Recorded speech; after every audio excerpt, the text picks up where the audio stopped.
So ito mga ka-PHA, may konting trivia lang ako sa inyo na ipapaliwanag para maintindihan nyo yung pinagkaiba ng low mutation at saka mga high mutation, okay?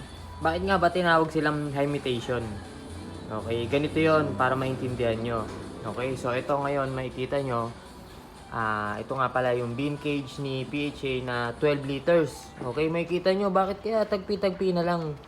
Alam nyo kasi ito, sobrang quality nitong bean cage natin. Bakit? 2020 pa itong bean cage natin na to. Okay? Nakita nyo naman kung gaano katibay, di ba? Dahil ang ginawa na lang natin dyan is pinalitan na lang natin yung screen dahil ilang year na. Bali ito, kapapalit ko lang nito last year. Kaya ganyan ang itsura, kinakalawang na, di ba? So ayan, mapapansin nyo, ayan pa yung water bottle ni PHA, oh, yung may lumot, di ba? Ayun, oh. Di ba? May langgam pa nga minsan, ayun. Kita nyo, may langgam pang dumadaan, di ba? Yan yung vintage natin. So, dito, punta na tayo. Bakit nga pala tinatawag na high mutation? At ano ang nangyayari kapag ang hamster mo is high mutation? Okay, so ayan, makikita nyo. Diba? Ganyan po mga anak ang mga high mutation na hamster. Okay? Bali ito kasing female Syrian natin na to is high mutation na solid yellow. Okay? At syempre, rin siya, blue carrier.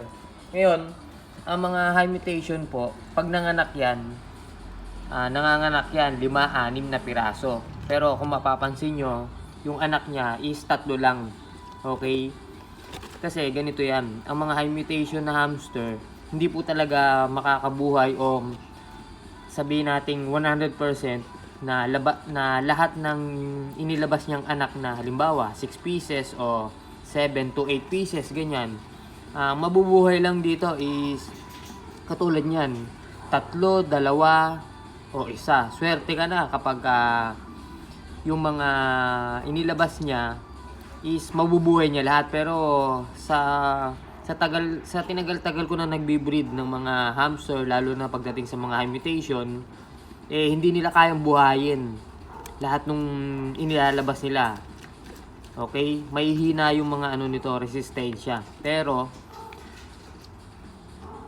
yung 3 matitira na yan, kumbaga, yan na yung tinatawag na high mutation na inilabas ng hamster nyo na galing din sa high mutation. Okay? Kasi, pumapasok dito yung sa genetic eh. Ang mga genetic kasi ng mga high mutation is, weak. Okay? At saka, mahirap talagang dumami. Kaya nga sila, high mutation eh. Nabibilang sila sa mga, sa rare.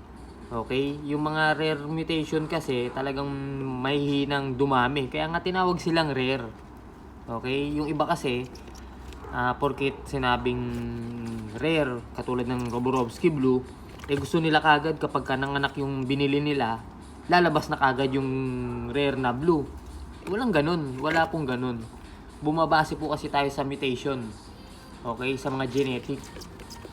Kahit i-google nyo yan, research nyo yan, total, mahilig kayo mag-research sa Google, sa mga chat GPT. I-search nyo, bakit nga ba tinawag na rare mutation, high mutation? Okay? Bakit pag nanganak yung hamster ko, konti lang? Bakit yung hamster ko pag nanganak, ang dami? Okay? Yung sa mga madadaming nanganganak, pansinin nyo, mga low mutation yan. Tapos, kaya nilang buhayin. Pansinin nyo, lahat ng mga agouti, banded agouti, na mga Syrian hamster. Once na mga anak yan, 8, 9, lahat yan buhay. Pansinin nyo. Pero once na magkaroon kayo ng high mutation, katulad ng mga solid blue, mga yellow, ganyan, makikita nyo pag nanganak yan, marami. Pero pag tumagal, nagiging 2, 3 na lang. Diba? Ganun po yan. Okay? Makikita nyo yan kapag nagbe-breed talaga kayo ha. Hindi yung katulad ng iba na nagba-buy and sell lang. Diba? Kasi yung iba, kaya nakapagpaanak yan, buy and sell. Sa buy and sell, yung nabili mong maramihan, di mo alam, may nakasama na dyan na pregi, yun, makikita nila, ay, pregi na to, hiwalay ko muna. Tapos, papakita lang natin, kunwari, breed natin to. Di ba? Ganun yung iba dyan eh. Di ba? Tapos tanungin mo, sir, ano po ba yung kalalabasan nito pag tumagal? Ano po ba yung pinaka-history nito? Hindi nila alam. Kasi nga, hindi nila lahi o hindi nila linya talaga yung hawak nila dahil binili lang nila.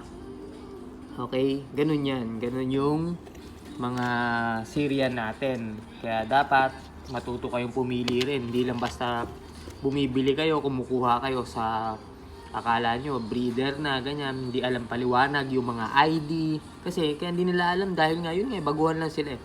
Hindi rin nila alam yung history ng hamster na hawak nila. Diba?